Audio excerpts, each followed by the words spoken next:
Prends-moi par la main et viens, on va s'amuser. Oublie tes soucis, c'est le moment sans jaillir. Madonga life. Nouvel artiste à découvrir pour la African Art Fair durant ces 3 jours. Alors on va découvrir maintenant l'artiste Mutambo, Mbote Nayo. Mbote, ok. Alors Mutambo, on est ici devant vos œuvres. On aimerait que vous nous parliez un petit peu de votre travail. Vous êtes venu visiblement du Congo pour assister à cet événement. Alors, est-ce que vous pouvez nous parler un petit peu de votre vie d'artiste? Comment est-ce que ça a commencé?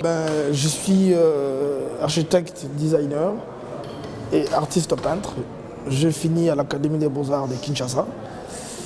Et là maintenant, je suis entré dans le monde professionnel en 2008. J'ai exposé d'abord dans mon pays. Et en 2011, j'ai commencé à exposer à l'étranger.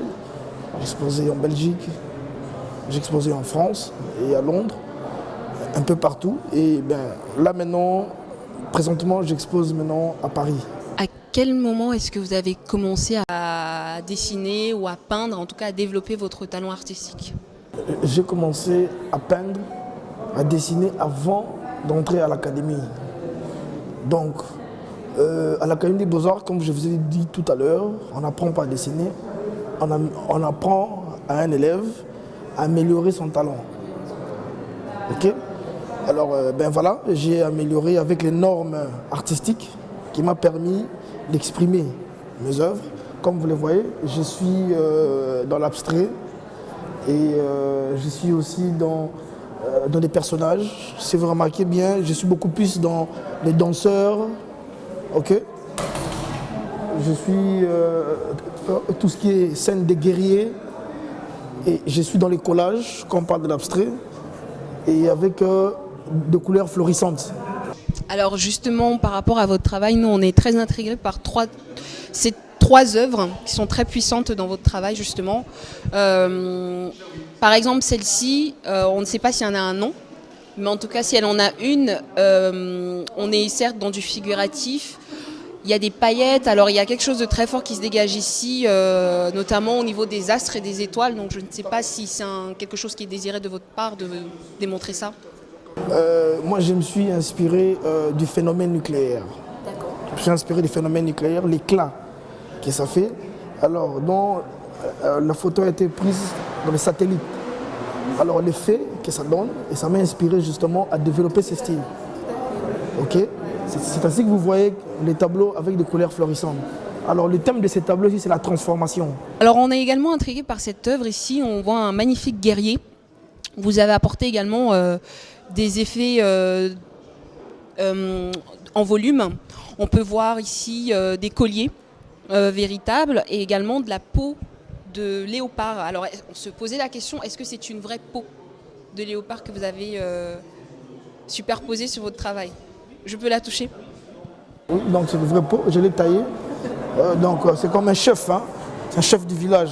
C'est comme un chef, mais là c'est plus qu'un chef là du coup, puisque justement la peau de léopard constitue un élément royal dans les sociétés, donc il n'est plus un chef, c'est un roi pour le coup. Un roi est un chef dans l'autorité. Voilà, donc c'est un chef dans une tribu. Donc c'est un guerrier africain. Lui maintenant c'est pas un guerrier, lui c'est un danseur. Lui c'est un danseur. Dans des rites, dans des rites, dans les villages, c'est un danseur qui lance un message. Avant que le chef donne un communiqué, il est dans des danses et tout, et puis après la danse, les chefs parlent. Donc c'est un danseur, voilà. Alors d'où vous viennent justement l'inspiration de ces personnages? Est-ce que c'est via des lectures? Est-ce que c'est via votre environnement justement au Congo, via des cérémonies auxquelles vous avez assisté? Est-ce que c'est des voyages? Est-ce que vous pouvez nous dire justement d'où vient l'inspiration de ces personnages? Oui, effectivement, l'inspiration. Moi je respecte beaucoup la religion dans le monde et surtout les religions, si je peux dire, ancestrales. Oui. Ouais, donc je participe aussi dans des concerts beaucoup plus tribales et je vois ce genre de danseurs et tout, avec des raffias et tout, j'aime bien. Alors je me suis dit, tiens, pourquoi ne pas valoriser en fait, l'art africain en peignant des personnages maquillés. Quel est le message que vous souhaitez apporter, transmettre aux personnes qui vont être admiratives de votre travail? Est-ce que vous avez, si jamais vous en avez un message, bien sûr. Ne jamais oublier ses origines. Ne jamais oublier ses origines. Ouais. Comme dit le feu président Mobutu, retour à l'authenticité. Retour à l'authenticité. Et bien sur ces mots, Mutombo, nous vous disons merci beaucoup de nous avoir présenté votre travail.